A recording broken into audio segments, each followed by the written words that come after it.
Bom dia, pessoal! Está no ar mais um vídeo no meu canal do YouTube e o tema de hoje é o renascimento cultural. Então fique aí, não saia daí. Eu vou falar hoje como que foi o renascimento cultural. Quero desejar a todos uma ótima semana, que vocês tenham uma semana abençoada, produtiva e feliz. Deus abençoe a todos. Eu quero falar aqui, gente, do renascimento cultural, tá, gente? Então prestem bem atenção, porque cada assunto que eu falo aqui no YouTube, da história, é para te ajudar nos estudos, é para te ajudar no Enem, no vestibular, ok? Então, gente, eu começo aqui falando, então, do renascimento cultural. O Renascimento ele nasce no século XIV e ele vai até o século XVI. Renascimento cultural, a gente pensa em cultura. Uma cultura leiga e uma cultura burguesa. Por que cultura leiga e cultura burguesa? Por quê?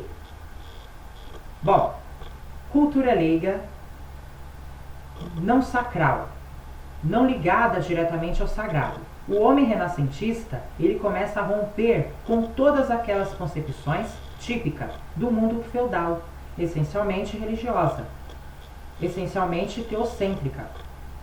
O homem renascentista não abandona a religião, ele não deixa de ser religioso.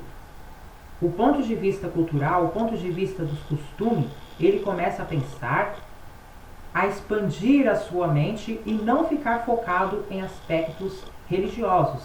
Por isso, uma cultura leiga, no sentido de não sacral, que não se interessava por essa... Quem se interessava por essa cultura leiga, não sacral, quem se interessava por essa cultura leiga, não sacral, era a classe burguesa.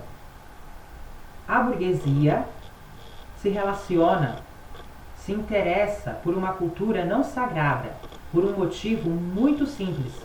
A burguesia era uma classe que estava num processo de ascensão econômica, uma classe que surge nas ruínas do feudalismo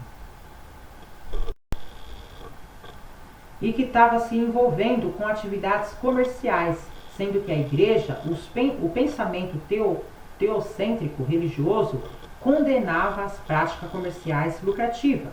Ora, eu sou burguês, não posso lucrar. Lucro é pecado. Então, como que eu vou viver? A burguesia começa a questionar esse pensamento teocrático.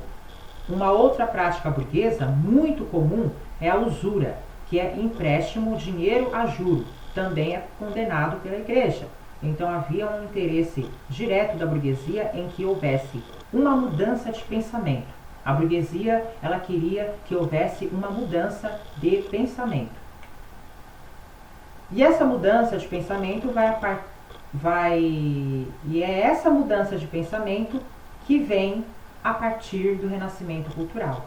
Então o renascimento cultural é a mudança de pensamento da burguesia em relação ao lucro e à usura, que eram dois tipos de pecado que a igreja considerava pecado, e a burguesia questionava isso. Em termos... vamos lá. Então a gente já sabe, né, que essa mudança de pensamento ela vem a partir do renascimento cultural. Importante saber que essas ideias, esses pensamentos começam a ter reflexo na arte da época, na pintura e na escultura da época, em termos de característica, o que eu vou encontrar numa pintura, o que eu vou encontrar numa escultura renascentista, eu vou encontrar mais racionalismo nas obras. Essas obras têm essas obras a ter um caráter bastante racional, o que não significa que eu não posso ter um tema religioso na obra. Eu posso ter Eu posso ter um tema religioso, mas dentro de uma representação bastante racional. Por exemplo, o teto da Capela Sistina. O Deus está criando o homem, a criação de Adão, feita pelo Michelangelo. Você tem Deus, temática religiosa criando o homem. No entanto, esse Adão extremamente musculoso, ele tem as formas bastante desenvolvidas, porque Michelangelo tem um conhecimento bastante elevado da anatomia humana.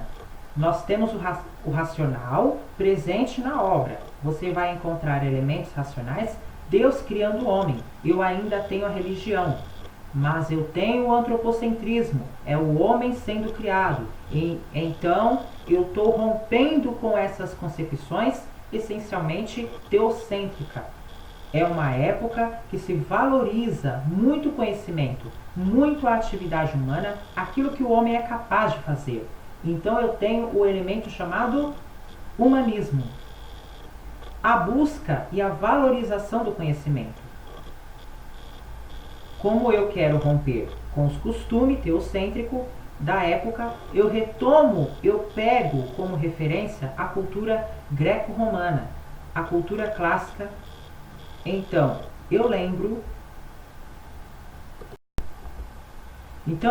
dos gregos, extremamente racionais, extremamente antropocêntrico. Eu vou então retomar ideias ou pensamentos grego e romano, sobretudo gregos. É a valorização retomada da cultura clássica, o que contribui com esse tema renascimento cultural, que é a retomada da cultura clássica.